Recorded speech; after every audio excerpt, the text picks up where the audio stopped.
Why does Elden Ring work? This game requires no introduction. You know it, and you either love it or you hate it.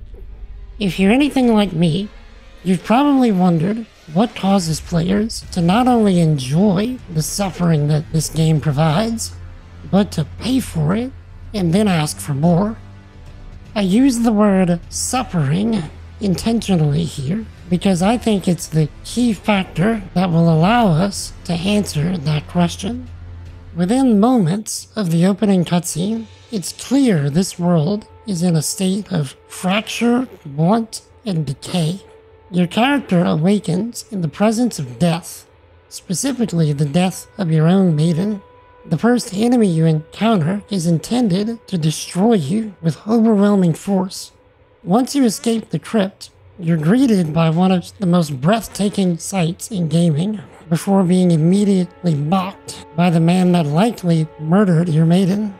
You then find yourself cut loose with little meaningful direction in a world that is largely hostile to your very existence.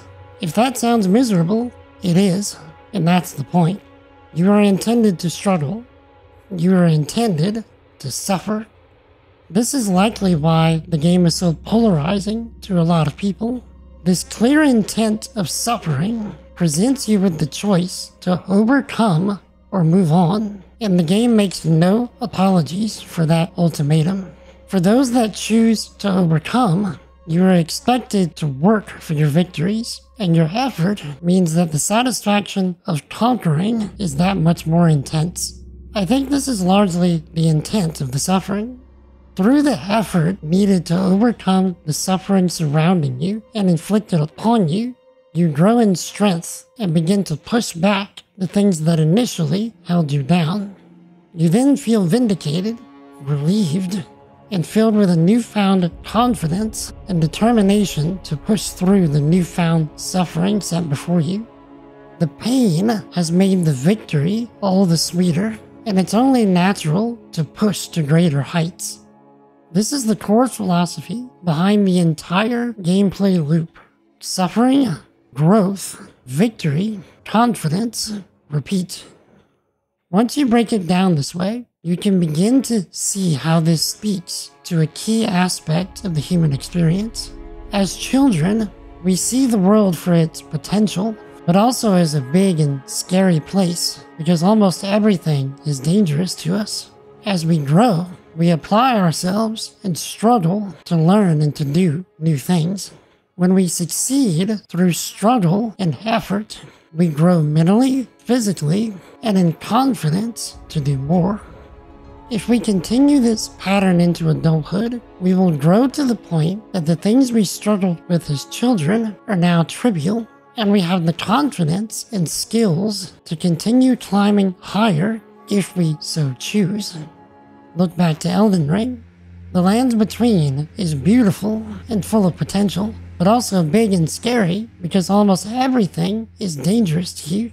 As you apply yourself and struggle to learn the mechanics and overcome the first few fights, you grow in strength, mental endurance, and in confidence to push forward. If you continue this pattern into the endgame, the things you struggled with before are now trivial, and you have the confidence and skills to become Elden Lord if you so choose. It's the same thing. The main tools the game uses to inflict suffering upon you are hostility and inaccessibility. When I say inaccessibility, I am not referring to the game's difficulty or its physical accessibility.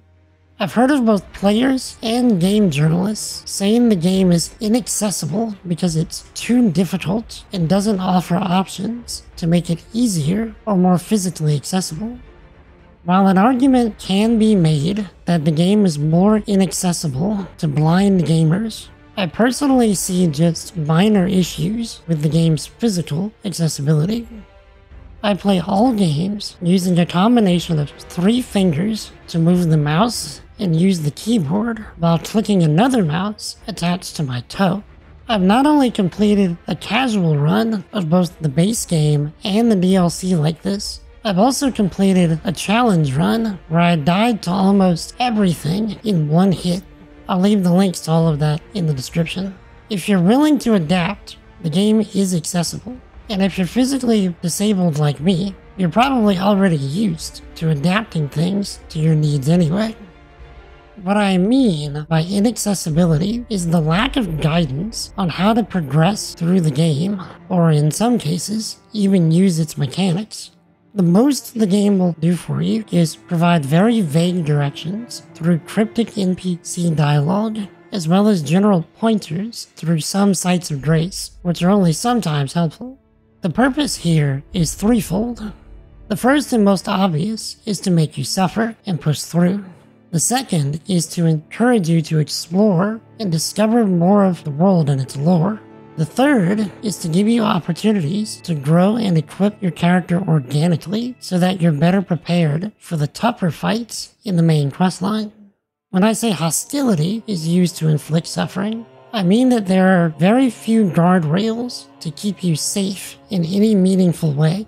Once you leave the very brief tutorial section and enter the open world, there's nothing stopping you from wandering into an area that's far too high level for you and getting decimated. The notion of a quest log is non-existent, and you'll have no clue that you've even been presented with a quest unless you're paying attention. And it's often even less clear how to progress through it until you either organically stumble upon the next step or discover that you've failed and must now deal with the consequences.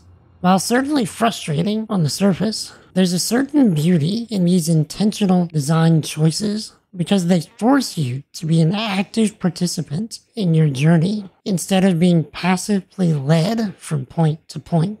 In other words, the suffering also gives you control. So in all, Elden Ring is designed to make you the most pitiable underdog that becomes a conquering king. And it works through and because of intentional suffering, planned inaccessibility, and the human need to strive and overcome. Personally, I see it as an example of what undiluted artistic vision looks like in gaming. We don't need more games that try to appeal to everyone while truly targeting no one. We need more games like Elden Ring that present themselves and their expectations without question and without apology. And I hope FromSoft never shies away from that mentality. And I'm convinced that this can be done while still making games as physically accessible to as many people as possible. Thank you so much for watching. If you enjoyed this video and want to see more like it, hit that like and subscribe button. I'm also looking for ideas for more games that I can do an analysis like this on, so leave a comment with any suggestions you have. Jesus loves you, I love you, and stay awesome. Oh, and I can't leave a video like this without giving you an important reminder. Get good, scrubs.